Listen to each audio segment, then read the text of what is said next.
Welcome back, Flyers Nitty Gritty fans, to Getting Gritty with It with your host, Yariv, Wolok, coming in from Israel, which my guest here, Chris Maher, lovely enough to wake up at 7 a.m. to podcast with me. Chris, what's up, buddy? What's up, man? How are you? Hope you're having fun in Israel, and yeah, little early wake up call to do this, but I'm here. I'm awake, and should be fun. Yeah, well, you gotta sacrifice to get stuff done, right? Yeah. So I guess I owe you one as far as that goes. But we got a lot to talk about. I think it's why we wanted to have this show. I do have, Chris, I didn't get to tell you this, but I do have an episode with Jason Martinez next week too. So I'm going to try to keep these going. And he's so locked in. I figured it'd be a good opportunity to get him back on. So, yeah, trying to do it from the other side of the world. But we got some good stuff to talk about, dude. We talked obviously through text a bunch. This has probably been the most exciting offseason that the Flyers have had since 2012, right? Probably since they overshooted Weber. Yeah, I would say it's definitely that. I guess when Fletcher took over, I don't think a lot of people were really aware of how good Matt Niskanen was. I think that was kind of subtle. People should have recognized how good he really was. But we brought on Niskanen, we brought on Braun, we brought on Hayes. Yeah. I would say this definitely tops that though. And just by the sheer amount of assets thrown the other way. Yeah. Honestly, when was the last time they made 4 trades in an all season? It's been a long time. It honestly reminds me more of the Holmgren era. And I think this is what Fletcher was kind of brought in here for. He's not as gung-ho as Holmgren. I do want to talk about that when we get to and I've referenced it in my other videos, my gritty rants and stuff. He's not as gung-ho. He's more measured than Holmgren. But, he has that ability to kind of be like, fuck it. Let it roll. And yeah, I will say, I think the team needed some of that. I think the fan base needed some of that, right? Yeah. Mm-hmm. I mean, as a younger guy, because you're 18 years old, right? Yeah. As a younger guy, you've been watching the team for a while, right? But would you say that this is maybe one of the most exciting off seasons you've seen? It is the most exciting off season. There you go. I mean, I think the most exciting thing I saw was them sign Dale Weiss. And I'm not shitting with you. That is probably the most exciting thing I saw. Maybe JVR. But yeah, JVR, that was pretty exciting. But from my younger days, that was it. Yeah, because under Ron Hextall, and the reason where I do want to make this clear, I don't think Ron Hextall is just a boring dude. The reason we're able to do what we were able to do, and I've referenced this in other podcasts, is we have an abundance of riches. It was time, because of Hextall being boring and saving. It was overdue. It should have been done a couple years earlier, but it was still open to do it, and that's why they did it. Well, you can say that, and I do, I agree with you to a certain extent, but, and I said this in my Gritty Rants video, we gave up all of these assets, but the team is still loaded. Yeah. And that's why you did that. It's right. you and that's why bank. Go ahead. Right. Sorry. And that's why now, if I look at this team, and if I'm sitting here, and the other day I'm kind of just obviously, I do this. I sit there and I'm looking at lines and stuff. Yeah. I'm just waiting for NHL to have the roster update or wait for the new game. I was going to talk to you about that. Yeah. I was I wish we had a roster update. Yeah. Because I just want to put the lines together. And I'm sitting there and I have a total log jam at the wings. I put a whole top 9 together. I want to talk about that too, actually. Yeah. Go ahead. I had a whole top 9 together. I realized Allison and Sinski are on my 4th line. I'm like, this can't happen.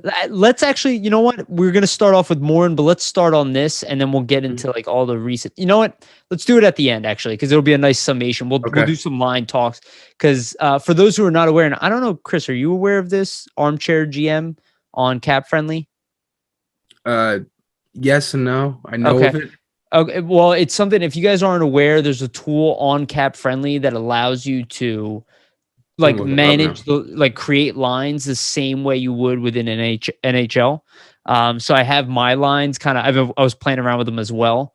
And I also played around with numbers that are probably a little too low to sign Hart, Bunneman, and Sanheim. And, just to kind of see the lay of the land, it's going to get tight in there.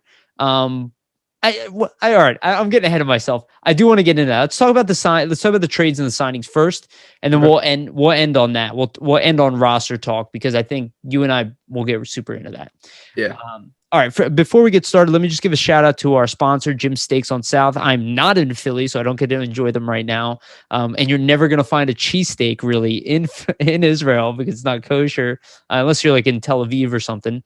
It's funny. I'm like making eggs here with like meat and cheese, and like my cousin's like looking at me. He's like, "You're so weird." I'm like, like that's not a thing here. You know, like you don't do bacon, egg, and cheese. Yeah. But yeah, so thank you to Jim Steaks on South. Obviously, they're still around. They're obviously killing it. They're obviously Flyers fans. Make sure to check them out. Okay, let's go into it. Let's talk about Samuel Moran, who signed a cheap contract, essentially the cheapest you can get him for, $750, 1 year. Now, I know you, myself, and Jamie, we were under the belief that he was getting signed. A big, strong guy who's mean, punches people in the face, long-term investment. There's no risk. And now that Robert Haig has obviously been shipped out, in my opinion, it was like a no-brainer to re-sign him. Worst comes to worst, you drop him to the minors. Like that's the worst. Come to worst. Were you surprised? I guess. I mean, I assume not. No, I mean that was kind of obvious for me. I mean, I kind of thought from the beginning that Warren would get re-signed. I mean, if they're talking about, people didn't. I'm sorry to cut you off, but a lot of people thought that was it. Smart people too. Yeah. Mm-hmm. I know. I mean, I remember I was talking with Jason Martinez. He thought he wasn't going to get re-signed. Bill Meltzer as well. Yeah, and that's the thing. I kind of looked at it as like I saw it as a kind of as you said. There's really no risk involved in it, so why not do it? I mean, if you get him at league minimum for 1 year, he can play as that 70 shoe-in guy. He's big, obviously. If they're changing up a lot of stuff with the locker room and they're trying to change that environment, why wouldn't you want to bring one of the guys that they say that always has a smile on his face? So to me, that's kind of a no-brainer. And I feel like for Moran's play, I mean, he's only going to get maybe, if anything, he's going to get third pair minutes a night. He's not going to play anything more than that. So probably play a little bit of special teams. He'll probably play like, 13, 14 minutes and, 2.5 might be on the PK, if that. So is it really that much of a risk? I don't know. But I personally thought Moran didn't play horrible last year. On defense, he played well. Yeah. At wing, he was iffy, which is why they moved him back. Out of place. But, right. 20 of his 29 career games were played last year. So, I mean, I don't see any reason why you can't bring him back. Yeah. I think it's like he's 26 years old, but to your point and what you were saying with the games there, he's not 26 years old when it comes to time on the ice. Like he unfortunately he's behind. So, I see it as like an extra year of development here to give him like an actual chance to crack the Flyers lineup, healthy, on D, without a bunch of, again, we have two guys in the lineup who are not puck movers or on D that potentially he's in the lineup. And it's Braun and Moran. Yeah. Everybody else is a puck mover. So you need some thumpers on the D. I think that's exactly why they signed him. And I think he'll play the seventh man. They're not going to keep York as a seventh man, right? They'll start him in the minors, especially now with Yandel. We'll talk about that. Yeah, right.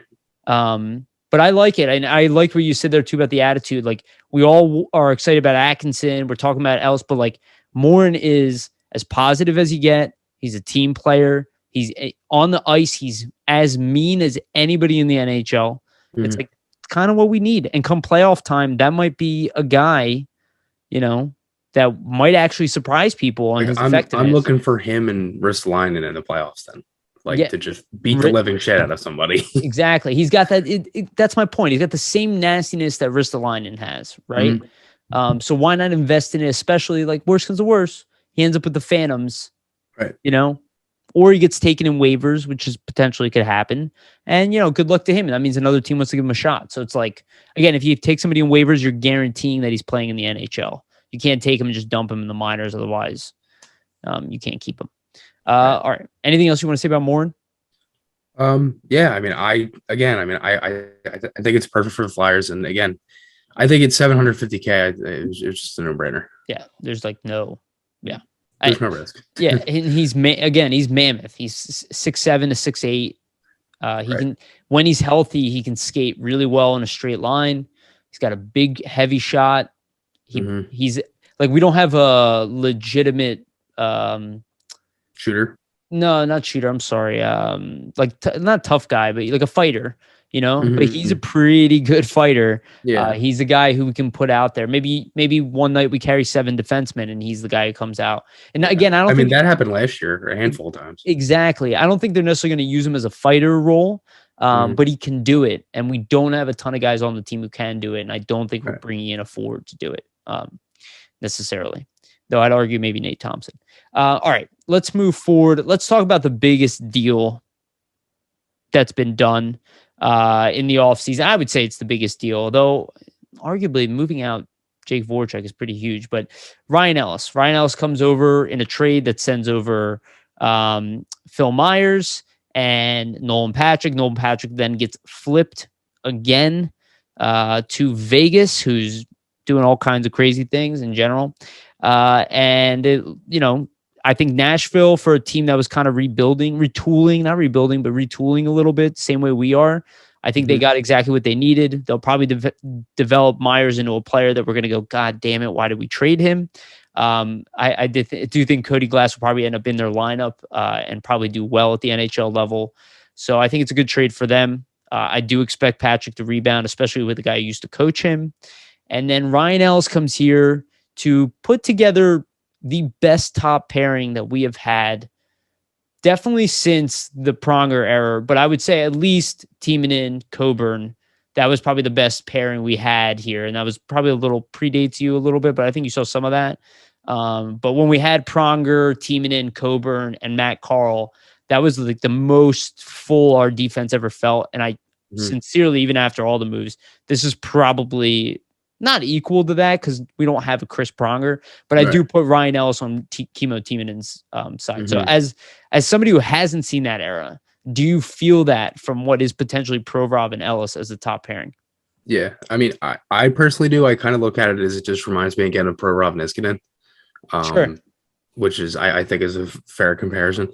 I like the Ellis trade. If I'm being honest with you, I was, I literally was like jumping up and down screaming when they got him.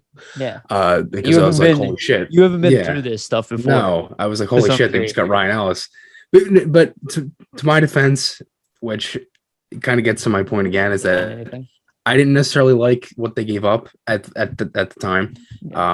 Then I kind of realized over time you have to give up something to get something. Especially in the way that the world is now with the flat cap and COVID and all that stuff.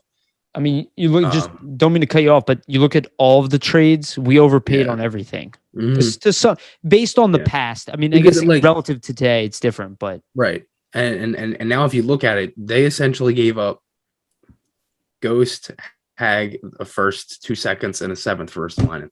We'll talk about that. Pretty much what that was. I don't think it's great to think of it that way because one, that's like bucketing it into this like negative thing, but we did that just to move out cap space, right? To bring in Risto.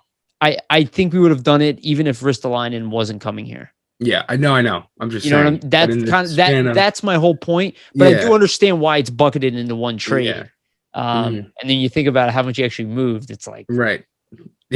That trade offer that I came up with a while. I don't think it's that unique to me, but saying that Voracek for OEL, like I was like, oh, his contract's too big, but I'm like, it wouldn't have been that crazy. And I was right all along about Jake because I was like, even if you move him, you can still get something for him. Of course. What do they do? They trade for Atkinson. I know we're getting off topic. He led the team in scoring last year. Yeah. Mm-hmm. And you look at some of the contracts that's being handed out right now in a flat cap era. Wow. People are being overpaid. Most people don't agree with me on that. And again, doesn't mean that I don't think these players, I actually think players deserve more money than what they're making, but because of the cap, it's like, this is just dangerous times. But let's talk about Ellis a little bit because we're getting off topic. Yeah. You compared him to Niskanen.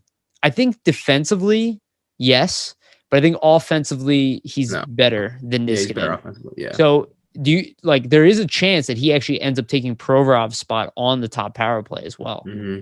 Do you see that? Well, I think so. What I was confused with last year, it seemed like Provy wasn't the power play guy. So I'm concerned to see if they try that again. if they still want to use Provorov on the power play, because now you have your 4 defensemen in the top 4 and Yandel can play power play. So there's a lot of guys there that can play. Yeah. I feel that. So that's the thing. I'm kind of confused. Like, who are they going to use? I think training camp is going to speak a lot to this. And what I want them to do is throughout training camp and throughout those 6 preseason games is try every different D pair and every different power play unit you can. Whatever one works is the one you start the season with. And if it works, then use it. I think realistically, with the trade now coming in and probably the boost to Provorov from this, I think it was an investment in Provorov, to be honest with you. I think there's a good chance that Provorov finally takes that next step and probably continues to do it all. Like, I think we'll maybe even be frustrated with it at times where they're going to be like, wait, why are we overusing Provorov still? We have all of these guys. Because Provorov's ceiling is very high and still is. And while I don't think he was great on the power play, I don't think that's necessarily his fault. No. I think it's the fault of the execution of the entire team. But like you're saying, I think they're going to mix it up, man. I think it's very early to know what our special teams are going to look like in general. Yeah. I feel like, and this is the thing. Coaching doesn't even know. I don't think it's the same thing. Right. And that's the same thing with the lines too. That's why I want them to do a bunch of stuff, because these deep pairs aren't going to like stay the same. Like, I would love to see, like, in a preseason game, I want them to put York with Ellis or something.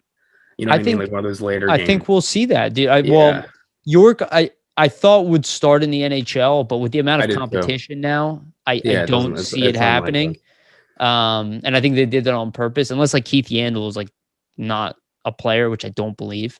But you just think of it like even putting Ristolainen in with Provorov in preseason, I think we'll see. And Sanheim with Ellis. We'll see some of that as well. I don't think that those will stick necessarily, because I think, again, you just have to look at legitimacy. The best defenseman you have is Provorov. The left side, the best right side you have is Ellis. And then Sanheim, Risto, Braun, and then Yandel. And then you have Moran as your extra. It's like, we can pencil it in. But to your point, I don't think we fully know yet. I do agree with you, though. I really hope that they figure that stuff out. Like that they mix it up, at preseason. Yeah, because again, I feel like you have enough talent here now, and there's a lot of options. And if you're going to try to get to rebound your special teams after last year, then I think you want to try to get the best unit out there. And I think, you have time now. And I know they talked about practice time a lot, and you have that time now. So let's use it to our advantage, and let's try to, make a good enough lineup to where they can go out there and not have 4 power play opportunities a game and get only 3 shots on goal and barely do anything with them. Oh, man, I can't. There's no way we can survive. I'll say this: if the special teams after these trades perform similar, they're not going to make the playoffs. That's the coaching staff will not be here by the end of the year. Yeah, that's very true. If there's no way through the beginning of the year, they're probably not going to be here through December. If it's bad, if it's really, if they're that bad, if they're a good team and the special teams are the only part that's struggling, but I could see a case like if they're like, yo, we gave you more assets and you still couldn't do better with the special teams. I don't think that's going to happen, but that's kind of why I'm saying that is like you have plenty of options now on D, plenty, and on offense to have at least a better penalty kill. Power play at least was middle tier. The penalty kill was a disaster that should never be seen ever again. 30th in the league. It was absolute disaster. I've seen it before from the Flyers, but you're not going anywhere if your penalty kill is that. You're not making the playoffs, and you're not going anywhere in the playoffs. Right. All right, let's move real quick. We mentioned it earlier. Actually, do you want to say anything else about Ellis before we move on? Yeah, I think he's gonna be great. Yeah, I think so too. I think I just like that's why I compared him to Timonen, because like Timonen came over here and he's great. He's great. He wasn't considered number 1, but he absolutely was a number 1 defenseman. And I could see Ryan Ellis playing in that wheelhouse. The luxury that Timonen didn't have is he never had anybody like Provorov to play with. So that's why I'm kind of like looking at our D and I'm like, again, I'm being over optimistic. I'm knocking on wood here. On paper, we might have the best defense in the division as far as like balance and depth. I don't see the weakness in it. But that's the thing. It's like, And honestly, that's the thing. I mean, with some teams lost some players. I don't even remember full rosters at this exact moment. I don't remember what 60 guys usually play Jersey for each improved their team. D too. 100%. And goaltending. But yeah, I mean, and again, I think for the most part, like, I think you could say that, but on paper, It's too early. Yeah, it's too early. I mean, it's July Rangers 30th. still have Adam Fox, right? Right. Who just won the Who Norris. just won the Norris. Yeah. But you just look at like at least the balance, the top six. Like people maybe I will say it's a lot better than last year. Absolutely, and I don't think going into last year we didn't think we had a bad defense. We thought we were missing Niskanen, so we're like, okay, we have a hole. But even look how well our defense played with Matt Niskanen, who is a great player, but he's not a star. He's not Ryan Ellis, to be honest with you. He defensively, I would say, arguably is, but offensively, he doesn't have the same gifts. So. All right. Well, let's go into that ghost trade because we talked about it earlier. So Shane Gostisbehere gets traded to Arizona, who then flips for OEL. So there's your OEL replacement over there, at least on the offensive side, the power play. So he's going to go over there, probably play a big power play role. But he gets traded over there. The Flyers get nothing in return. They move a second and a seventh alongside of him. I think a lot of people were Ghost fans. This kind of stung. It stung for me too. But what I think is kind of annoying of it, it's like, I feel like a lot of people are like, oh, see, Ghost isn't worth anything. But he's going to go there and he's going to probably put up 40 or 50 points. And Fletcher already said some teams wanted Cam York or the first round pick to take Ghost. Yeah, but how is he not worth anything? I think that is a case, and this is what I talk about all the time, it's a case of leverage. Because they had none with Ghost. Like, I don't think he's necessarily the fact that teams knew that we were trying to get rid of him. It's like teams will lowball us all day. They'll be like, okay, we'll take your first. Give us that. Give us this. Yeah. And Arizona, I think legitimately, like, they were trying to move OEL, and they're probably like, well, we do hold leverage over them, right? And that was another team we need that type of guy. That, like, yeah, and that's the thing. Like, that was another team I said, like, Arizona is going to take money. I just had the feeling that they'd take money because they had a shitload of cap space. Yeah. And I'm like, they can take money. They're probably going to try to get picks. What do? They have 5 second-round picks and 2 first-round picks next year. Yeah, well, they're going to need it because they shipped away all their best players. And I don't even think they're done. And they also had the crazy mess up in this draft where they had to get themselves back into the first round. So, yeah. That's another thing. And I think they're going to trade Schmaltz, too, as a rumor. So I heard Stepan, too. Stepan was on Ottawa. Yes. I mean, he's not over there anymore. Yeah. But Schmaltz is like, they traded so much to get him. And they're just going to move. It's just like, okay. Whatever. I don't want to be a lot of the stuff was the other GM. Now they have, who was their GM? Armstrong? Bill Armstrong? Yeah, I think it's Armstrong. It was Chaika was the last guy who quit suddenly. I wonder why. Probably because they told him, hey, we're going to sell everything again. He's probably like, all right, screw this amount. Well, he was the one that had to deal with all of the stuff that happened with the draft. Yeah. As soon as that came out, he resigned. What a mess, dude. I would hate to be a Coyotes fan. Yeah. Hopefully one day that franchise gets it together. Coyotes are fans? Yeah. They used to be like a good team. They used to be. I know. Yandel was one of their best players. Yeah, even before that, like the Jeremy Roenick, Tony Amonte era, they were a good team. They were like entertaining. Yeah. That was Phoenix, not Arizona, but whatever. All right. But yeah, so it was a little bittersweet to see Ghost leave, and then you combine that in with the trade. Then this one I think kind of shocked everybody, but I've actually kind of reassessed it a little bit. I don't feel as bad as I did about it. So the Flyers trade to bring in Rasmus Ristolainen from Buffalo. It was a first, a second, right? First, second, and a seventh? First, second. Is there a seventh involved? First, second, and Hague. And Hague. I'm sorry. Thank you. First, second, and Hague, Robert Hague. The Robert Hague, I don't think is a huge loss to us. I think that's the D body going the other way. It's also really, the cap, too, to make the contract kind of the same. Yeah, and we definitely needed to move the cap. That's a great point. And then the first was the 13th overall. The second, I believe, is next year. So we don't know. Yeah, so we don't know. No, 2023. 2022 went to Arizona. Thank you. Yeah, good call. So we don't even know what that'll be. But realistically, it'll probably be a low because if we're a good team. Right.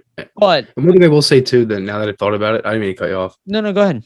Most of those picks, you now have time to kind of rebound before the draft, so you might still be able to get a pick back. I said that in my video. It's like, outside of the first, you can get a second back if you really want it. You know what I mean? Like we might be moving JVR down the line too. Yeah, because I know that was one thing Fletcher did say that I read. I was like, that's actually a good point. I didn't really think about that. Yeah, it's like you can recoup some of these picks. You're not getting that 13th pick overall. That was really the bread and butter for the Risto trade, who was a top 10 pick when he was drafted. But you are getting a guaranteed guy. And this is kind of what I was saying earlier. It's a measured risk. Like he traded the 13th overall pick in a year where, one, we still have an abundance in our prospect system. So it's not like we're light within our system. We can afford to trade the 13th. We were talking about it.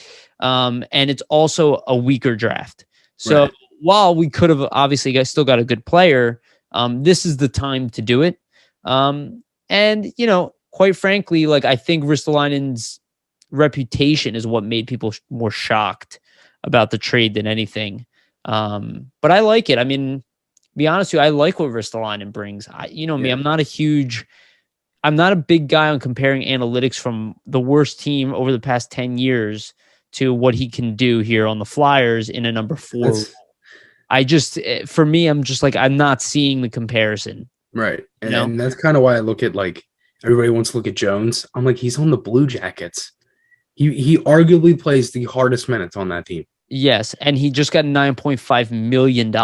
Yeah, so clearly Chicago didn't care about his analytics. Yeah, and Werenski as well, which I think only shows how good that Provorov contract is. That's all I got to say. Yeah, and Ellis too.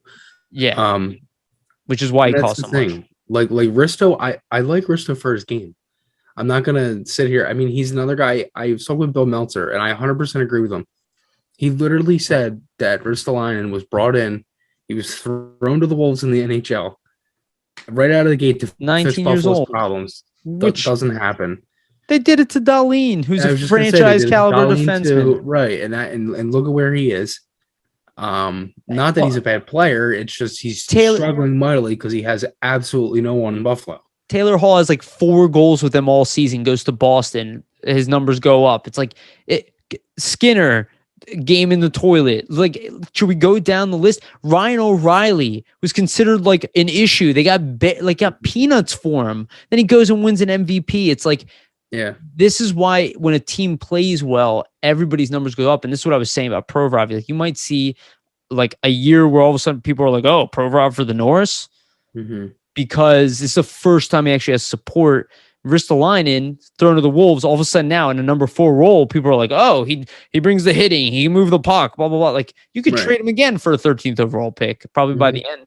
Dude, there were 7 teams that asked for a first back for Risto. 7 teams that wanted that were willing that Buffalo wanted the first. There's 7 teams involved that would have given up a first round pick. Yeah. I mean, I don't think that it's actually a crazy amount for a guy who was picked in the top 10, who's playing a top pairing role for a team. He's still 26. He's about to enter his prime. Like, I'm not going to sit here and say like I'm worried about his play. It's just like, well, now I feel better because after who Buffalo took, they took Isaac Rosen, who I wasn't too familiar with. I wasn't really familiar with anybody, but I was like, that's kind of this draft was weird. This draft was weird. There was a lot of guys that dropped from. Like Simon Robertson, for example, I remember because I was looking at his name. I'm like, all right, he's projected like 31. He went 78th. Yeah, like, what the hell? But I said that like a year ago. I was like, this. Yeah. We're gonna see guys sliding way down, guys sliding way up. There's just no exposure. And even Tumala, right, that we took, like that guy is probably a first round pick talent. He's just kind of a boomer bust type of guy. He's like a 25 around. Yeah. Right. He's just a boomer bust. Like if he doesn't make the NHL as like a point producer, he probably won't play in the NHL. You know what I mean? It's like that type of pick. Yeah. But to your point, I think we both, I listened to what Charlie O'Connor had to say about, and I respect Charlie. I was just listening to what he was saying about Ristolainen. He's obviously not a big fan. I don't think he was like necessarily picking on him. That's not why I'm bringing them up, but he mentioned that he sees like, some bonehead plays from Ristolainen. It reminds me of Braden Coburn. Like you would see moves from Coburn back in the day where or like plays from Coburn. You're like, why did you do that? But at the end of the day, he was still a very good top 4 defender. Like nobody ever beat him on the rush the other way. It almost never happened. He was a fantastic skater. And I think Ristolainen will bring value to this team, qualities that we were missing last year. What I was saying in my video is he's essentially our Phil Myers replacement. Yeah. Like he brings all the same things that Phil Myers does, only slightly he's tougher than Phil Myers. Yeah. Same size, but tougher. He's 2 years older and he's tougher. Yeah. He's also playing the league longer. Yeah. So it's like, pretty nasty guy. If I was trading Phil Myers, I would want a first round pick for him. So I don't know. I just don't think it's that crazy. I do think, to your point earlier, when you include the ghost moves, preceding that, and then you look at the, what you have to give up for Ristolainen, it's like, they traded a lot this offseason. Anything else you want to say on Risto? I don't want people to be too hard on him. I mean, it's still really early in the off season. I know they will, but if you can think about it and try not to, then that's fine. But if you're able to look at it and say, at least give the guy a chance. I mean, he was on the Sabres his whole career. I mean, I'm very open to giving that guy a rebound.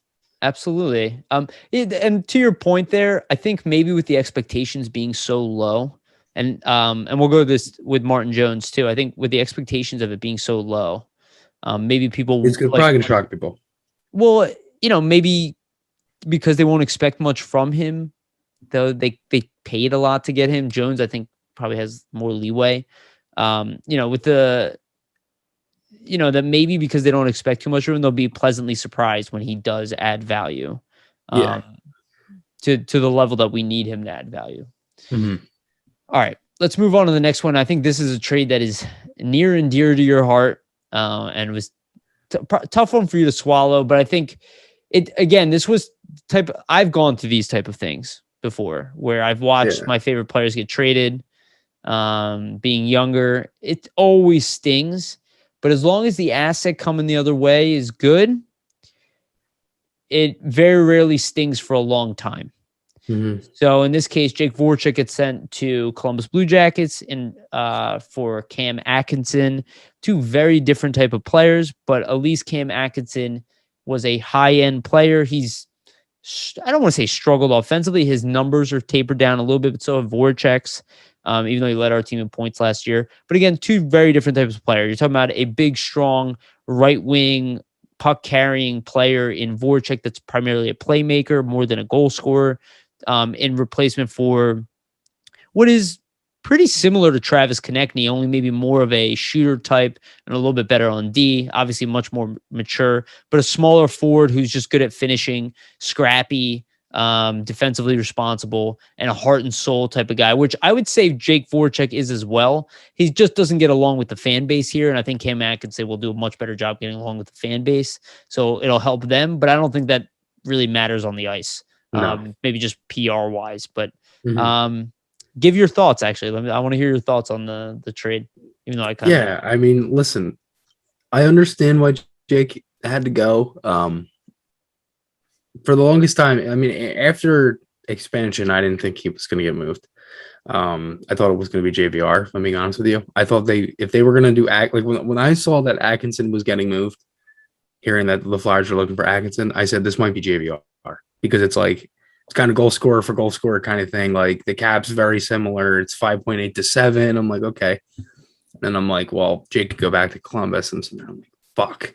I'm like, he's going to go to Columbus. And then I see it. I fucking started bawling my eyes out. Like, just like after a breakup kind of thing. Like I go upstairs. I'm like, Mom, the Flyers traded Jake. Like, I'm just like so upset, like crying the whole thing. Like, it was like a good 45 minutes. And I'm like, why? Like, and then I'm like torturing myself. I'm like watching like highlights on YouTube, like his best goals with the Flyers and everything. And I'm sitting there with my dad. And then my mom started crying because I was crying.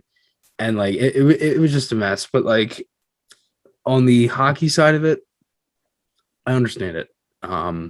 I think Jake getting moved was probably best. I don't think he wanted to be in Philly anymore, for me, honestly. I think he wanted out.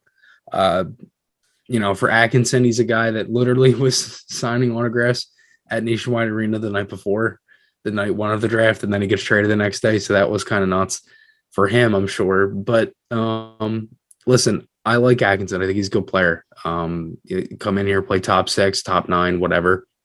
And that's kind of the thing. Like, that's kind of where that ties into the lines thing I was saying. Like, it's so hard where you see him because people either have on the first line, second line, third line. Like, he can play wherever. I think he's a great penalty killer. I think that's huge. That's definitely the forward. Him and Thompson are the two forwards that, like, I can see him playing with Couturier on that penalty kill, right? For trying to get him some breakout passes. Mm-hmm. Yeah, or even Giroux, actually. Yeah. Mm-hmm. It could happen too. Anyway, go ahead. I'm sorry. But yeah, no, I mean, I think for the most part, like, I like Atkinson as the return. I mean, he's a guy who's probably never going to put up 41 goals again, but it's really nice to see that he's done that before. I think a rebound is within reach, is something you're very known to saying lately. And I think people mock me for it. So I know, throw it at everybody. Yeah. And that's the thing. I think for Atkinson, he's a guy, if he could come in here, put up at least, I think he's still put up 25 goals. I mean, if healthy, playing with the right guys, 100%. If they can get the power play going, I mean, he'd be a trigger man on the power play. Yep. You got a great shot. Exactly. Yeah. I think he's also, to what you were saying, I think he's the type of guy who kind of a little more happy-go-lucky. Like, I think he'll probably be happy no matter where he plays. Like, I think he's just happy to play hockey. And I think we need some of that in the room, too. Like, Moran. Yeah, exactly. In a lot of ways. Like, the fact that he's happy in Columbus, And again, I'm not knocking Columbus, but, you look at how many players leave Columbus, and he's like, oh, I'm never leaving. I want a no-trade clause. That's like guys like Werenski, Boone Jenner, like guys that have been there for years, and have no interest in leaving. It's like, if you can be happy there, where like a guy like Artemi Panarin, like, I'm not knocking him, but he's like, I don't want to be in Columbus. I want to be in New York. Like, I want to be in Manhattan. Like, the chance of if you're a free agent and the chance of playing in New York or Columbus is kind of like here and here. Exactly. Yeah. But I think we lose size up front, which I think still concerns me a little bit. Mm-hmm. Especially on the right side. I guess, but like I still think the Flyers are one of the best cycle teams in the league, though. Yeah. Like regardless of the size, it's like Atkinson is still, like, he reminds me of Gallagher. Like, he's a guy. Yeah. He's just absolutely. Warrior. It's not even like a question. That's one thing I always loved Jake for, was like one hand on the puck. You couldn't get it off. Oh yeah, around the boards, he was one of the best in the league. Yeah.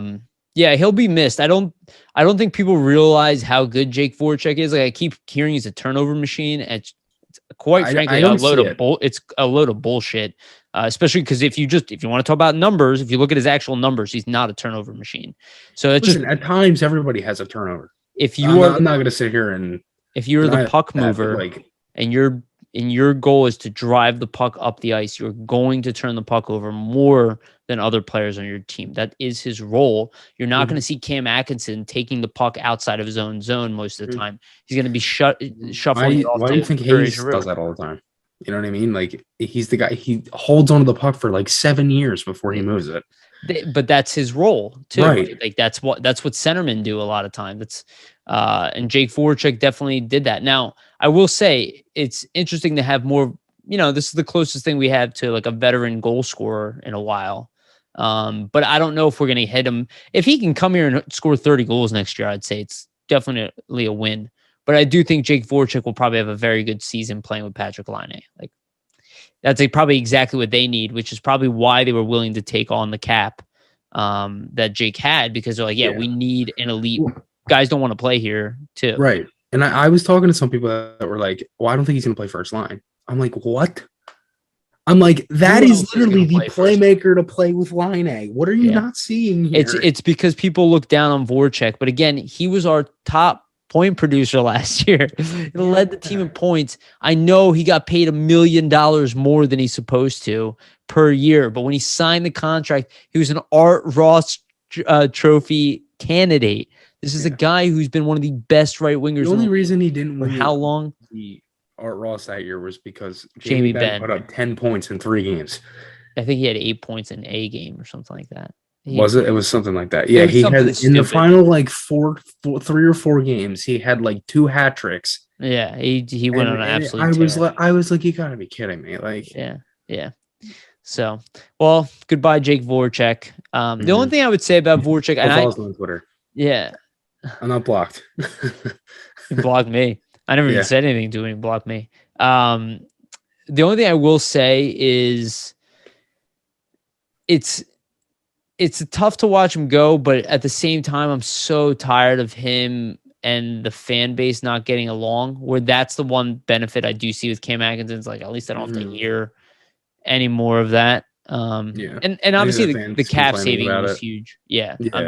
Like the fact that people don't see Voracek's value, I think, is a little bit of him not doing the PR work that he should do. Like somebody like Wayne Simmons, like even when he underperformed, everybody's like, Wayne Simmons is the best ever. It's like, it just shows how important public relationships are with the fan base. So just something to keep in mind. All right. Anything left to say on that trade? No, I mean, I think Atkinson's gonna. I think he's gonna really work out here, and that's the thing. I think I think this is what Fletcher was talking about when he said right mix. Remember when we were doing Don't Panic, and you were like, "Where did that come from?" That was Fletcher who said that. Now that I remember this, but I still don't think the right mix had anything to do with just like certain personalities. I think it had to do with the fact like our defense had huge holes in it, and they were too young. And I think the Jake Voracek thing is like, I don't think that was a mixed thing. I think with Jake Voracek is like, hey, you've been part of the leadership group here for a long time. We have no interest in moving Claude Giroux, so you're the guy. Yeah. And he's also okay. Yeah. Well, and he's also like I said, he doesn't get along with the fan base. So it's like, is that the type of image that you want? It's like when he wore the A, I thought about it a lot. I'm like, yeah, in the locker room, he's probably a leader. But on the ice, is he, like, by play he is, but is that the guy you want representing your team to the fans? Not really. Because he doesn't like that stuff. So that's where I'm like, that's where I saw the Jake Voracek thing is like, he's also a playmaker. Where how many playmakers do we need on this team? Right. You know what I mean? I think that's part of the problem. We don't have anybody like Atkinson in line. That's the thing. Now we added another goal scoring winger. You have Farabee from last year. You got JVR again. Like, and what was the rumor before that? It was Tarasenko, right? We're obviously trying to bring in a guy who shoots, like a shoot first mentality guy. So yeah. Goodbye, Jake Voracek. Hopefully you don't. He'll probably do well. He'll probably do well in the Blue Jackets. He will. Yeah, he will. I think so too. All right, let's move on to signings. This one I think is my favorite of the free agent signings. Keith Yandel comes over in I think it's $900K for 1 year after getting bought out. This is a guy who still produces points. This is a Shane Gostisbehere type of player.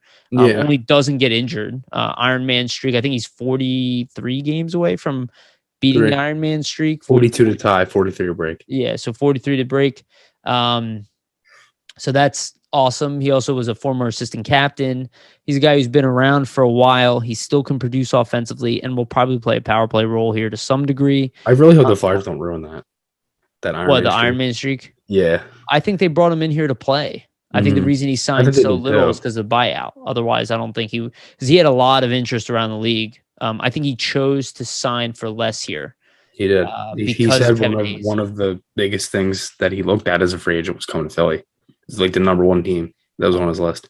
I think honestly, with the moves that Chuck Fletcher has made, like players should be pretty ramped up about playing. I don't know if you saw the video of when his camera turned on the Zoom and him and Hayes' reaction. Did you see that? I saw a screenshot of it. Yeah, that right there got me so excited for the season.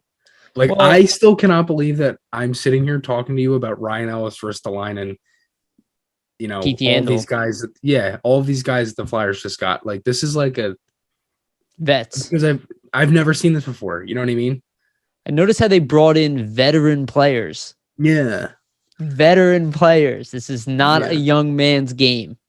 I freaking hate that saying.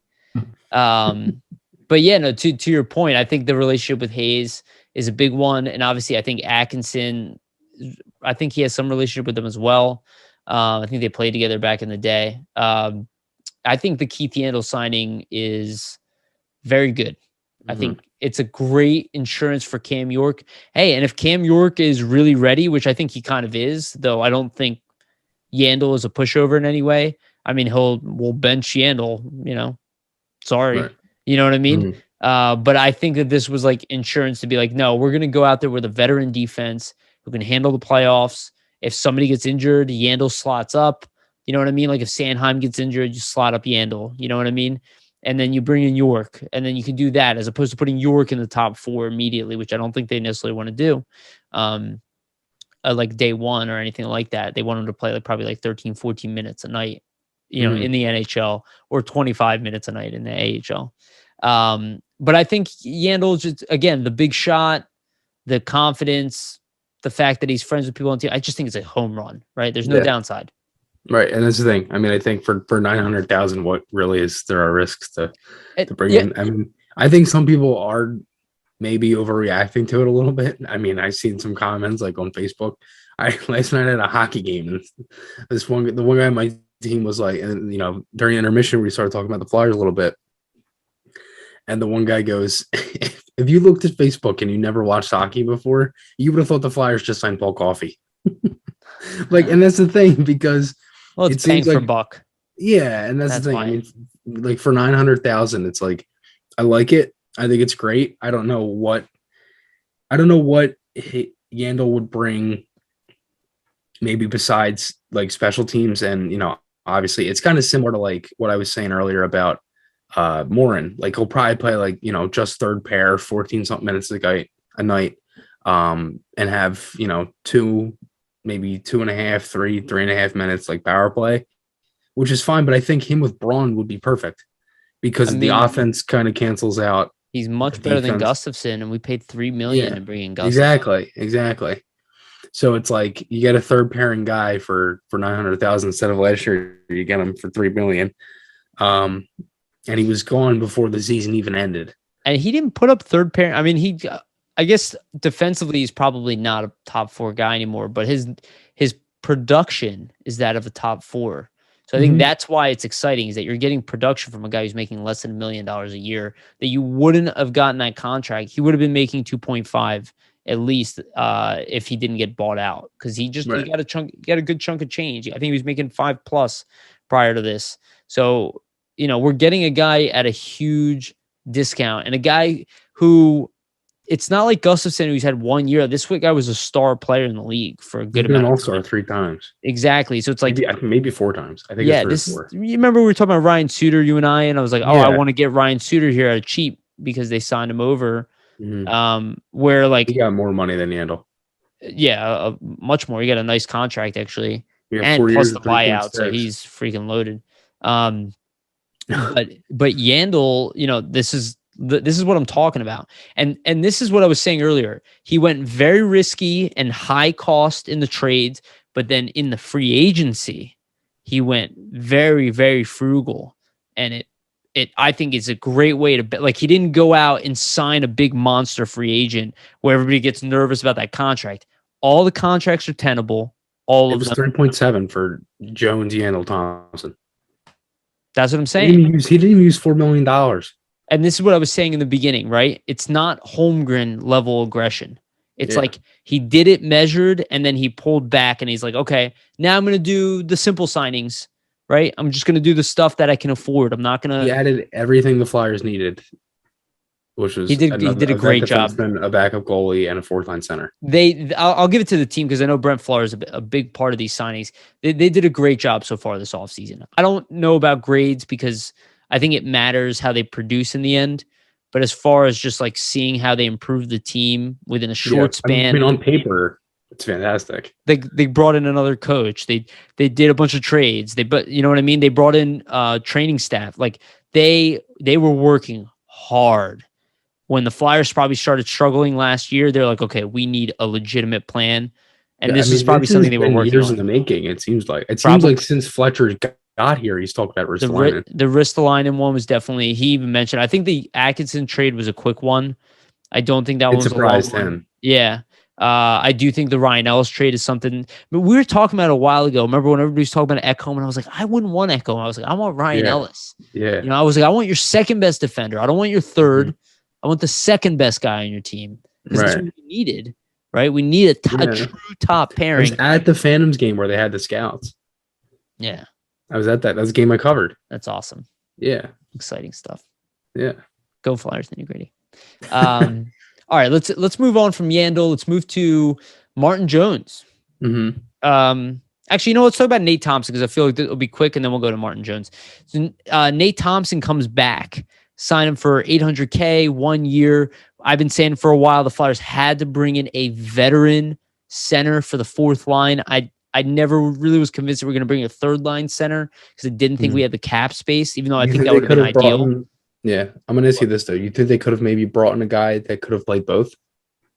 I think it would have cost a little too much money. Yeah. But it's possible. But it does seem to me like there is, and we'll talk about the roster stuff, but I do think legitimately like this guy's brought into the fourth line role, so no kid has to play it. Mm-hmm. Like, because it's not a glamorous role at all. It's one that you block a lot of shots. You do a lot of defensive draws. You get hit a lot. You hit people back. You get punched in the face. You punch them in the face. And quite frankly, Nate Thompson has no problem doing that. No, like that is his bread and butter. We watched him get overplayed here, and I understand he did get overplayed here. AV likes that, but it's because he literally every shift gives you the exact same thing. Like Pierre-Edouard Bellemare, exact same thing every shift. Not a lot of offense. Definitely not with Thompson, but he will do that fourth line role for you, and you don't have to put Bunham in there. You don't have to put Lazinski there. Like, you don't have to put a kid to play that shitty role, quite frankly. And if a kid takes his spot, great. He makes $800K. He's 13th forward. So what do you think about Thompson? I mean, I can't really say much different. I like Thompson. Again, I liked him when he was here the first time back in the 1920, a little bit of that season, played 7 games and then the playoffs. Again, I thought he was really effective. I mean, he did get overplayed. I will say that they used that for the playoffs too much, but he also was their best centerman in the playoffs statistically. It was 60% faceoff percentage. So no shit. That's why he was out there a lot. Especially in the defensive zone. Yeah. When you see Nate Thompson going up against Matt Barzal in a faceoff, you wonder why. And he did well in the playoffs this year. Yeah, he did. Cut you off. He did it well again this year. Sorry, go ahead. Yeah, with Winnipeg. Again, he's been here before. Clearly, the players like him. I mean, Joel Farabee's Instagram story looked pretty happy that Thompson was back. So that's another thing. I think the coaching staff loves him too. Mm-hmm. Yeah, it reminds me again of Moran. It's like another kind of thing, like, let's just bring everybody back. I wanted them to get Pitlick again. Yeah, I think there was a chance of that. I do, but I don't think the Flyers and the Flames were the two teams, and then the Flames got them. I don't think they wanted to trade the pick for. Yeah, I don't think they wanted to trade another pick because they moved too many picks at that point. Yeah, and that was also before they did the Ristolainen trade. Mm-hmm. I think it might have been. I think by the TSN trade tracker, it's probably. I think the talks were before. Yeah. Mm-hmm. But again, I don't think we were going to move. Pitlick got traded early in the morning that day. And Bristow was like 1 o'clock, 1:30. Pitlick makes close to $2 million a year. 1.5, I think. Okay, so it's also we're up against the cap. So personally, I would have traded. People might not like this. I would have traded Albeku Bell for Pitlick. I know you said that the other day on Twitter. I saw that Pitlick actually makes 1.7, 1.75, close to 2. And I like Albeku Bell. People, I'm not saying this stuff because I don't like Albeku Bell. Mm-hmm. And we're going to talk about the roster stuff. Like you said, loaded on the wings. I'm looking at the lineup and I'm going, I don't know, unless he makes like a jump this year, I feel like he already lost his roster spot, to be honest with you.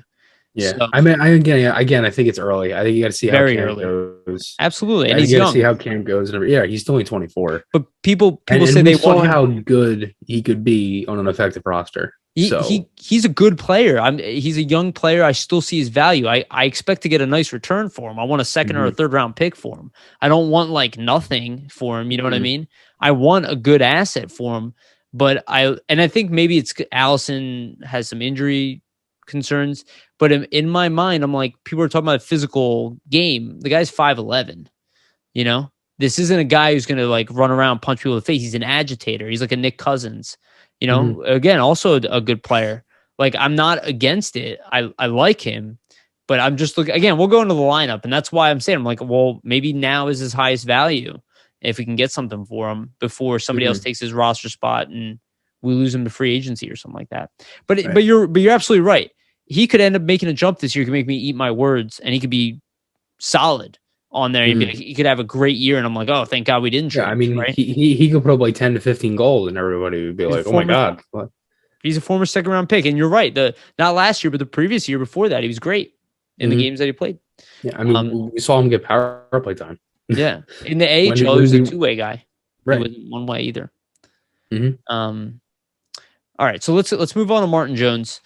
So Martin Jones comes over from the San Jose Sharks, or leaving the San Jose Sharks in a signing. This is 1 year, $2 million, which is about what I'm not calling him a 1B, one backup goaltender is getting around the league. But I guess one that'll play slightly more games, considering even Chuck Fletcher is talking about the condensed schedule. They're not really interested in playing overplaying any goaltender. And with Ersan, Sandstrom, and Ustamenko here, we got a lot of young, talented goalies, but we probably need a guy in his 30s. So Martin Jones comes over. Not a big contract. I think maybe some people would want to see him signed even for a little bit less, but I think it makes sense. He's struggled mightily over the past 3 years for a team that has struggled defensively worse than the Flyers, actually. So Martin Jones, welcome to Philadelphia. I do think a lot of people have very low expectations for him. Understandably so. But I'm interested to see what he can do. Again, he's coming under Ken Dillabaugh again, which he did back in LA, had some of his best hockey under there. And he's coming to a position with someone to prove something. And again, around a defense that could be a lot more steady than what he's experienced in the past. Because while Carlson is fantastic and Burns are fantastic and Vlasic, only Vlasic is really the defensive defenseman there, and the top two guys they have there are very offensive-minded guys. So I think in Philly, he might have a better system to play around. What do you think about the Martin Jones signing? Jones probably wasn't the best name I would have went for. I personally wanted Holtby or Bernier, but Holtby gets the same deal, which is fine, but he probably wanted to stay out west, is what that said to me. The Flyers definitely kicked tires, which is fine.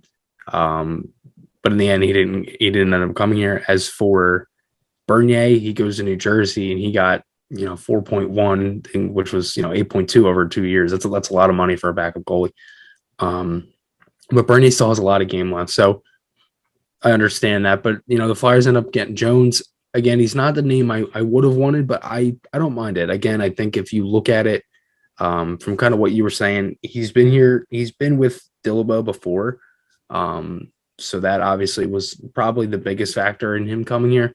If he's able to come in and put up, 25, 27, 30 games, maybe even more than that with the way that they talked about the schedule. Cause I know it's kind of similar to the 18-19 schedule. I don't know if you remember that, but they had a lot of back-to-backs and a lot of afternoon games that year. They had 16 afternoon games. That's a lot. And I know players hate that, and it's kind of the same thing with the back-to-backs. Actually, that might have been a different season. The afternoon games was 18-19. I think 19-20, they had a lot of back-to-backs. It was like 16 or 17. Yeah, we complained in the league about that, actually. Yeah. And that was a lot. I mean, the Flyers have some this year where it's like, holy hell, like there's a lot of back-to-backs there. And there's also a lot of games where, like, I think Fletcher was saying they have a 5-game in the 7-night window. Yeah. That's a lot too. That's because of the Olympics. And that was kind of like, and that's kind of what I mean. Like, it seems like they're trying to condense that so they don't overwork Hart, which I think is fine. I think you can get a lot of games out of Jones too. And again, I think the Flyers defense is a lot better. And that was kind of my point too, is that his numbers went down when the Sharks went down. I think every goalie's really struggled there. I was talking to Bill Meltzer the other night. He was kind of saying when he thought that when Cam Talbot left Philly, he thought he was done. well, Talbot's one of those goalies now that rebounded this whole game, plays starter role in Minnesota, all this stuff. Team that played better. Right. And that's kind of the thing. When you play good around your goalie, they succeed. I mean, it's right. I still can't believe I have to argue that with people. Mm-hmm. Like I don't understand what people are looking at when I hear other things. I have not seen a single goalie, even Carey Price, carry a team if the team in front of them plays like dog shit. Yeah. It's not like even Dominic Hasek played for good teams. Mm-hmm. Like these guys, Darcy Kempfer, okay? They played a defensive system in front of him. He played lights out. The team started getting worse. Nobody talked about Kempfer anymore. Yeah. It's like, I don't know. Even Holtby. Ronka too. Yeah, him as well. Holtby, okay? There are some goalies that can do it. I'm not saying it's impossible, but majority of goaltenders are affected by the team that plays in front of them. Braden Holtby is a guy that I never thought was a superstar. Never. I thought everybody labeled him way better than he actually was. And I said it. I said it in front of people. People thought I was crazy to say it. And again, now I'm kind of like knocking on the guy at the end of his career, because I do think he's a good goalie. I never thought he was bad. But I was like, okay. I was like, he's a good goalie in front of a great team. That's how I always saw Holtby. You took him away from the great team. He, his game dropped off a little bit. And boom, buyout. And again, It doesn't mean that he was a bad goalie. It just means he was never this franchise caliber guy that people like kind of labeled him at one point. Look at what Trotz does with the Islanders. And again, they have good goalies. They're not bad goalies, right? They're good goalies. But he makes every goalie look good. Yeah, Barry Trotz. Varlamov is not that good. I'm sorry. I will say that, like, Varlamov is one of the goalies in the league where I'm like, it doesn't matter if this guy's in net. He's going to give up the softest goal you'll ever see. Okay, so let's put let's put Dave Haxtell as the coach of the Islanders with the same lineup. Do you think that those goaltenders are going to get lit up or not in comparison? Yes. Yeah. And that's kind of what I'm saying. It's like there's a huge portion of their numbers are dictated by team play. Yes, there are heroics in goaltending. Yes, there are nights where goaltenders are impossible to score on, but a lot of that comes from predictability around you. I think Carter Hart struggled this year. I think his struggles got worse because of how poorly our team played. And that's what I was saying. The defense investment is an investment in the players we currently have here. Hart and Provorov are essential to number one defenseman and number one goaltender. Invest in them. You paid a big cost, but this way you can ensure that Hart has a good defense in front of him, and Provorov has actual partners and doesn't have to continuously play 25 minutes and just get constantly berated, and attacked, and being the only person on our D to be like, oh, that's their best guy, hit him. Yeah. Now it's, Provorov, but then Ellis. Yeah. And then, Sanheim's also evolved. And now, Ristolainen. And then they also have Yandel. Right? and Braun, who's just as steady as they come, right? Especially in a bottom pairing role. It's the best this defense has looked in a while. So are you excited about Jones, or would you say you're nervous? I'm not nervous, but I'm not excited. Yeah, it's hard to be excited. I will say I can't really be excited about a backup goalie. True. I will say this. Yeah, that's also a good point. I will say this. If you look at his numbers in the beginning of San Jose when they were good, they were very good. Yeah. They were very good numbers. Yeah, like when the team started playing with he went down with the team. And so did every other goalie. Aaron Dell, Devin Dubnyk. Every goalie played like shit when San Jose played like shit. So because they didn't play well as a team. No. And maybe that doesn't mean he's a great goalie, but it means he's probably a little bit better than what his numbers indicated. That's all it means. Like, I would not be surprised if Brian Elliott has ridiculous numbers this year playing for Tampa Bay. And everybody's like, oh my God, why did we keep Elliott? Because he's going to go to Tampa Bay and play behind the best goalie in the world. Like, yeah. And behind like the sickest defense in the league. Yeah. All right. Let's move on from Martin Jones. Let's just mention this quickly. The Flyers also made some minor signings. Adam Glendening, Nick Seeler. I had the other guys kind of pulled up here. And honestly, I don't think people really care, but I'm going to say it anyway. So it was Glendening, Seeler, What's this? Cooper. Zach Cooper. Who's the other guy? There was somebody else. Mayhew. What was it? Sorry. Gary Mayhew, I think. Okay, maybe. I honestly, I don't know the other guys. Oh, Mayhew. Yeah, Gerald Mayhew. That was it. So they brought in some additional guys there. That's just depth for the Phantoms. I like it. I mean, we don't know that much about him. Glendening is the best of the signings because he's a former NHL guy.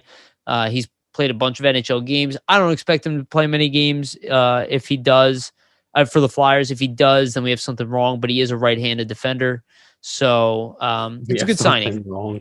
It's like we do. It's like Prosser last year. Yes, something is wrong.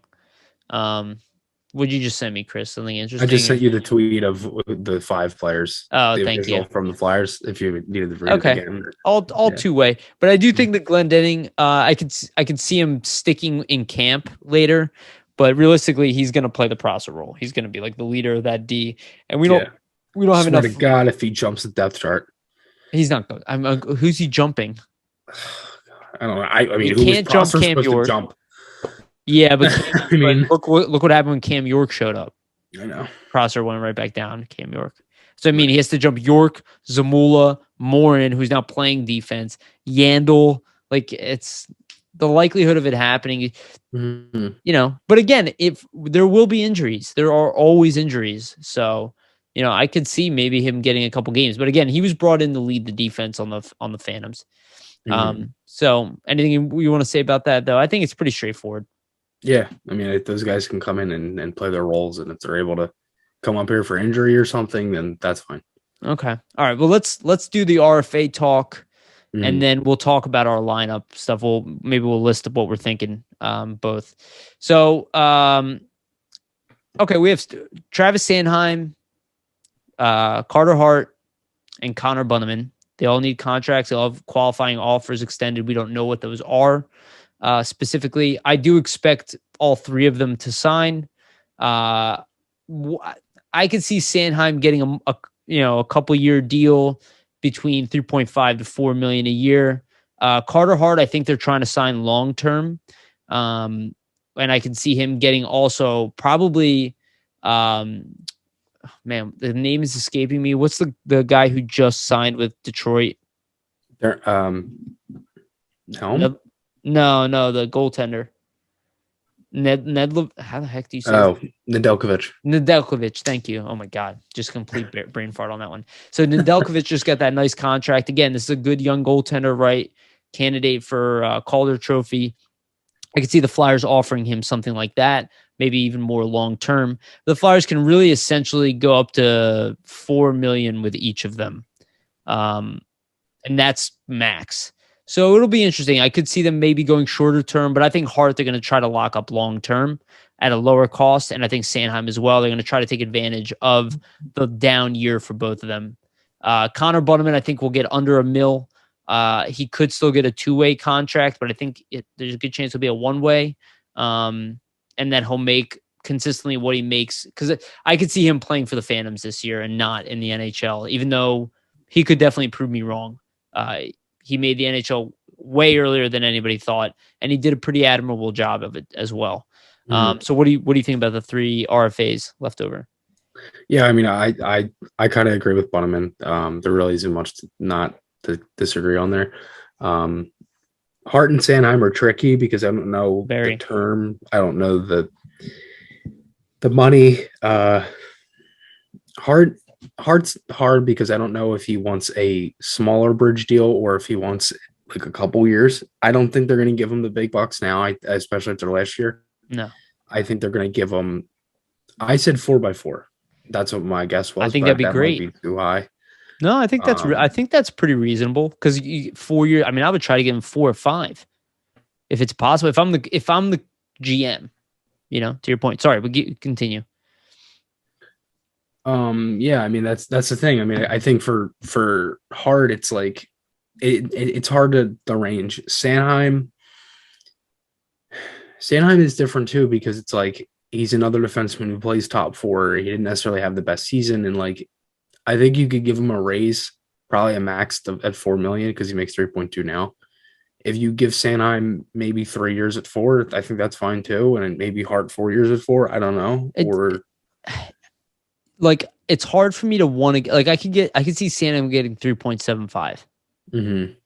You know what I mean? That's what I could see 3.5, 3.7. I could see 3.5, 3.75, 4, 3.8. I could see him asking for 4, but I would try to get both of them on term. I don't think they would want to. I think Sanheim want to bet on himself a little bit that he can rebound. But I would try to get Sanheim locked up long term because I think he'll be a bargain. I do think he's going to rebound, and I do think he's still a potential top pairing guy. So, I think the goal would be to try to sign them both long term now while they have a down year. Like, that's what I would do. I don't think Carter Hart would be difficult to move if you can catch them because they don't have arbitration rights right now, right? So they might not want to take that. But in the end, we're probably somewhere right, but we're probably in the middle of being right and wrong. You know what I mean? Yeah. Because we have no idea. I really have no idea. I'm terrible at guessing this stuff. Yeah. It's not really our fault. It's just so hard to predict it. It's I always come from the fucking Einstein and predict this stuff. My problem is I always come from the perspective of the GM. So I'm like, okay, well, what would I offer them? Yeah, and then you got to think of the player too. Like, what would I want? Yes. So it's kind of hard. Like Sanheim can ask for 4.5. He's like, oh, well, I've been the number 2 guy on this team behind Provorov, But they're gonna be like, but you're not Provorov, dude. Yeah, you haven't performed like Provorov.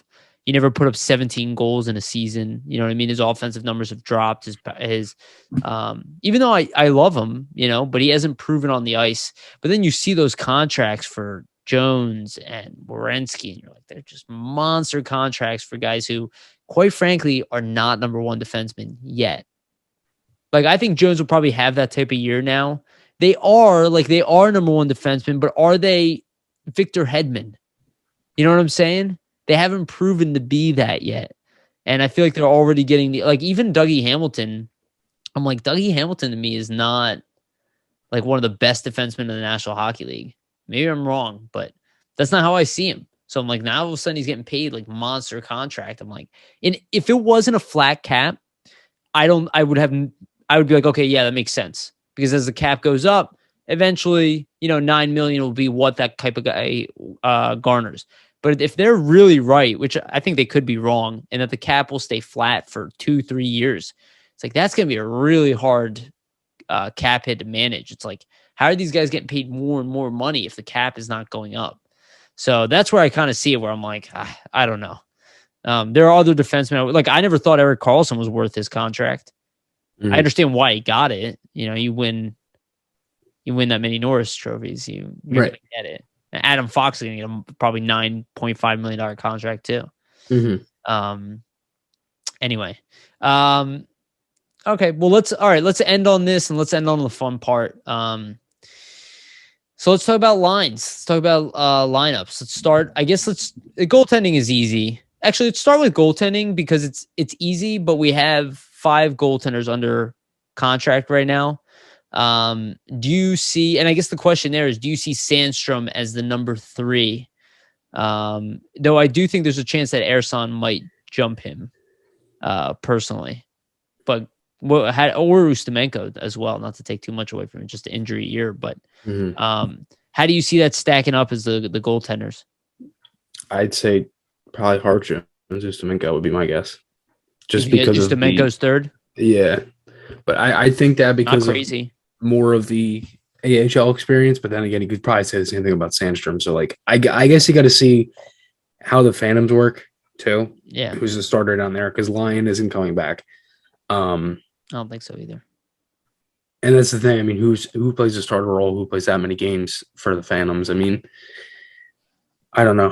And that's the thing. That's why I would have to look and wait and see what their roster looks like and who their starting goalie is before I make the judgment. Yeah, I think that's fair. That one's so hard to predict because literally you can make a case for all 3 young goaltenders. Now, Sandstrom's the oldest, but you can make a case for all 3 of those guys to be the starter for the Phantoms to some degree. I mean, Ersan was already playing against men.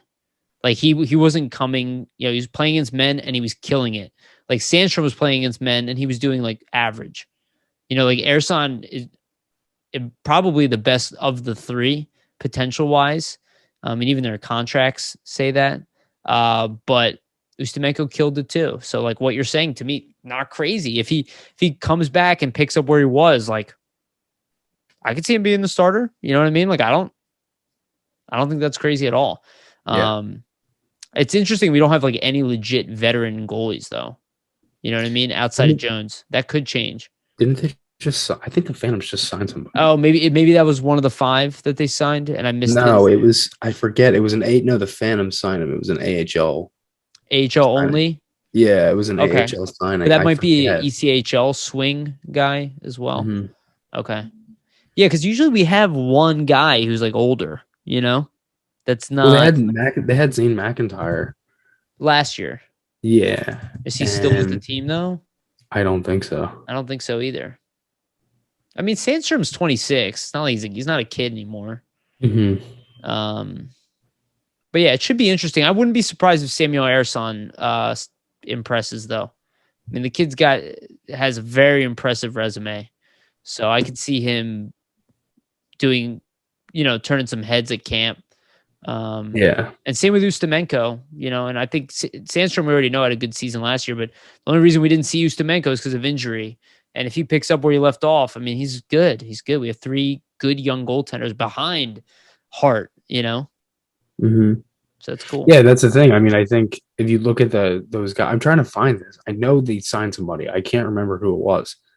I don't know if I saw it, if it was Tony Androkidis who said it, or it might have been Sam. I forget. And I can't, it's going to bug the shit out of me now that I can't find it. Well, but whatever. Anyway. It's not a big deal. We'll figure it out as the season rolls on. All right, let's move up the lineup now. Let's go to the D. So I have my armchair GM here open, and I was playing around with it before we started. So I'll list what I have here, and this is cap compliant also. So I'll list that as well. So obviously I have Hart and Jones on goaltender, and then defense, I have left side. It would be Provorov, Ellis, then Sanheim, Rasmus Ristolainen, third pairing, Yandel, Braun. Moran sits as the 7th, can also rotate in at times as well. Is that how you see the D rolling into the season? Yeah. Kind of. Yeah. Makes sense. Right? My defense was Provi, Ellis, Sanheim, Risto, Yandel / York, Braun, and then Moran is the 70. Yeah. I guess you could put some Wola too. Up until Yandel's signing, I was like, York's going to make the team out of camp. Mm-hmm. I just think with Yandel, it's like they blocked him on purpose. Yeah. Yeah. But I don't disagree with you. If York were to step in, that's the role he's going to play. That bottom pairing left side, probably with Justin Braun would be a great person to put him with to start. You know what I mean? Mm-hmm. He'll play stay home D. It's interesting, like, if Moran gets slotted in to the lineup, do you see him playing with Braun on the bottom pairing? Not so much, right?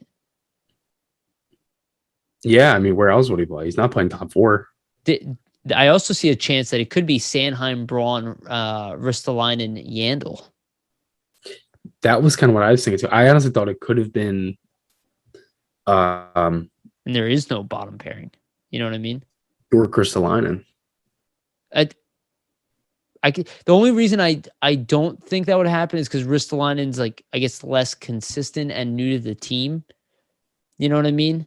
Where like Sanheim, I mean, I also thought at one point they could shift Sanheim over to the right, but I just think what we laid out in the beginning, it just makes too much sense that it would start off that way. Provorov, Ellis. I was thinking size differential, like Rasmus Ristolainen's a big dude and Ellis is not, and Provorov is not the biggest guy either. So I could see maybe, Ellis plays with Sanheim and Rasmus Ristolainen plays with Provorov. But I think Provorov's still going to have the toughest assignments. And you're going to want the guy with the toughest assignments to be Ellis and Provorov.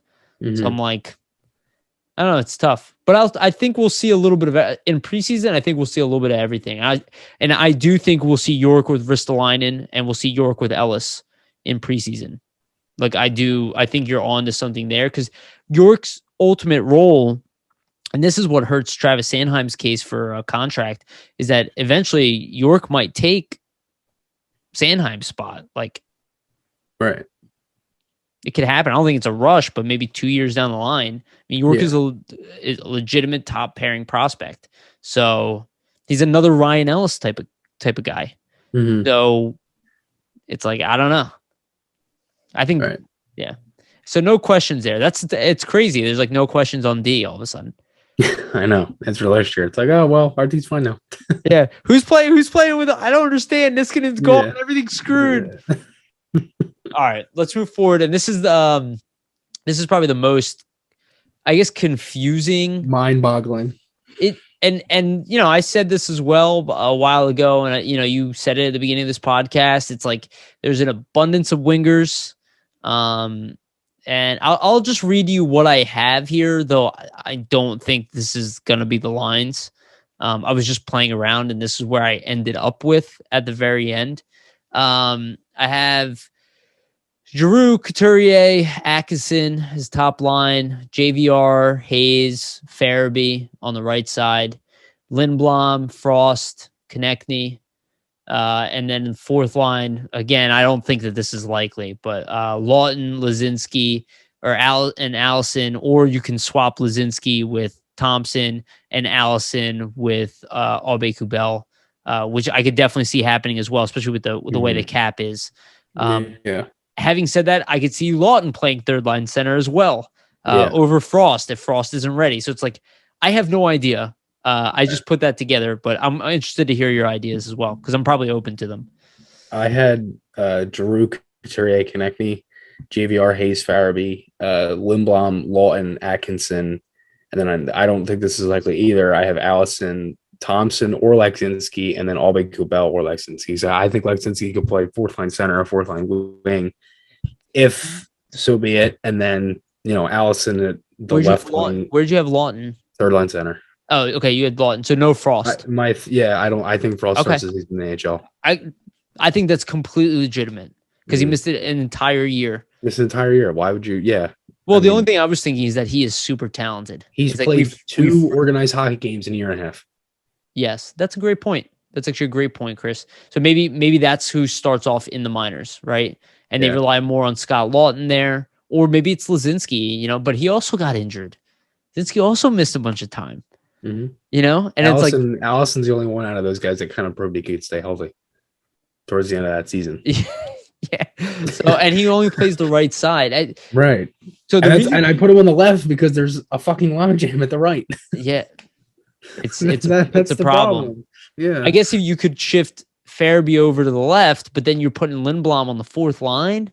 Because I still want JVR with Farabee, is my thing. Like I want Atkinson to play top minutes, but then again, I'm like, holy shit, he can play really well with Lindblom too. Farabee and Allison played well together too at the end of the year, though. I want JVR with Farabee. They have so much chemistry. They played well last year together. We had the whole same year. They were the two of us had the same second line. We did. The reason I picked Atkinson over Konechny on the top line is that he, of late, has proven to be more of a shooter, where TK, I think, is a shooter as well. But TK is definitely more of a playmaker in a lot of ways. Like I'd say he maybe gears more towards playmaking. And that's why I kind of had him on the third line, though I definitely think you could be right. But I kind of saw as like Cam Atkinson's better defensively than TK. And you put Cam Atkinson with Giroux and Couturier, it's just a very responsible top line. And I had Lindblom with Frost because I know Lindblom is very responsible and very good defensively. So I was like, okay, if we're going to throw Frost out there, then we put Lindblom out there to cover the defensive end. And then maybe it's Konechny. Again, I don't even know what I'm talking about at this point. It's like, could be anything. I could see Lindblom, Lawton, and something else, and Konechny or Allison. I don't even know. It's like there's so many options here where I'm like, I could see Nate Thompson benched. I could see Lindblom. I don't think so, but Lawton, Allison. I could see Atkinson with Giroux and Hayes. I could see Farabee with Couturier and Giroux. I can see a whole bunch of stuff. And training camp is going to be one of them things where it's like, oh, we're going to see this line, this line. No, it's going to be one of the things that's like, holy shit, we were wrong again. And there's going to be some line that's like, what the hell? Yeah. But then it performs so well on the ice. It's like, okay, yeah, we're all just idiots at this point. Like, yeah. and maybe the team actually thinks Scott Lawton will be the third line center this year. Like maybe that's what their thought is. Lawton should stay in the bottom six. When Lawton leaves the bottom six plays like shit. I don't know why. Well, that's why Nate Thompson. That's why Nate Thompson's here. That was my point. Yeah, it happened last year, and it even happened the year before. Well, he's too good. Well, one, he's too good to be a fourth line player. So when he plays on the fourth line, he dominates. But he's also not the best centerman. Yeah. You know, but he's also 27 now, so maybe his, I think he's better than most, though. Yeah, he's not a bad centerman, but I would say he's a better third line winger than he is third line center. Yeah, based off of history, but it doesn't mean he can't play it. And again, if you surround him with Lindblom and TK, that's pretty good. You know what I mean? Like, they're pretty good line mates. And then that leaves and you could shift Lazinski over to the wing. I think you're not going to shift Nate Thompson over the wing. I don't know, man. Honestly, it's like maybe you guys are going to come into camp and get injured. We won't even have to worry about this stuff. It'll be like there's an injury we don't even know about. Lazinski's not even ready for training camp, so it's irrelevant. And honestly, if you slide down to the Phantoms, like we talked about Connor Bunneman, that's another guy that could play in the NHL. Talk about German Rubtsov. That's another guy who could play in the NHL. Isaac Ratcliffe is not ready, but I have a feeling that guy's going to have kind of his big AHL breakout year. You have Tyson Forrester, who probably won't play in the NHL, but has an NHL caliber shot. You have Zayd Wisdom, who's a guy who probably isn't going to play in the NHL, but has has a game that we desperately want in the NHL. Yeah, and Jackson Cates. I think that's a good thing that the AHL changed that rule. It's awesome that you can now have those guys continue to play. So I think those guys are going to be, Phantoms from now on. I don't think they're going to be going back. There's no point. Yeah. Like, that's the thing. It's like after last year, like those guys dominated down there. Why would you put them? They're just going to literally dominate in the other league. You might as well just keep them in the AHL. Yep. I agree, man. I agree. All right. Let's call it a podcast because I actually have something in about 10 minutes. I have my actual job, which starts at 4:30 p.m. So I got another work call to take after this, but thanks for coming on, dude. Tell people where they can follow you, what you're doing, whatever, anything you want. Yeah. Yes. Well, yeah. So, obviously I'm the YouTube guy, I guess. I do pretty much game reviews after every Flyers game. That's kind of what I've been trying to do for the last handful of years. I did a full one last year. Obviously, I do the other podcast, Don't Panic, with Yariv. Still writer for Flyers Nitty, co-host of Flyer Podcast as well. You can check me out on Twitter. It's Maher FNG. My Instagram's FlyersMania93, and then my YouTube is FlyersMania93 as well. Yeah, thanks for having me. Cool. Thanks for coming on. I appreciate you waking up super early to do this. Thank you. Yeah. Yeah. No worries. Yeah. And everybody else, like, subscribe, share if you can. Thank you everybody for listening and watching. I started Gritty News as well now. So try to do more like quick news bites and won't be writing articles for that to coincide because it just takes too long to do everything together. So doing that as well. Still doing the Gritty Rants. Like I said, I got Martitas coming on for the podcast next week. I'm going to keep stuff going. Going to do the Always Level Up podcast as well. That's also going to continue. And that will be starting back up next month again. And I already have my guest. I'm super excited about this guest. Nobody here is really going to know who he is. But I'm super pumped up about him when I get him on. And then I also have other podcasts going. If you guys don't know, it's a Rubbing Elbow podcast with my sister. That's for... you can search all this on YouTube and Spreaker. Well, not Spreaker, I guess your podcast apps, but that's more about networking and, building relationships with people. There's some celebrities on there, semi-celebrities as well, just super successful people. And then I'm doing a video game podcast as well called Play on Gamers. So definitely check that out. I do that with my buddy Ben. So, and that's also on YouTube. So check out that stuff. But again, for more Flyer stuff, there'll be more coming here. Definitely get excited because this has been a super exciting off season. All right. And thank you again to Jim Steaks for sponsoring the show. Appreciate it. Thank you for sponsoring the website and everything. All right, Chris, thanks again, buddy. Yep. Thanks. And to everybody else, remember, stay gritty.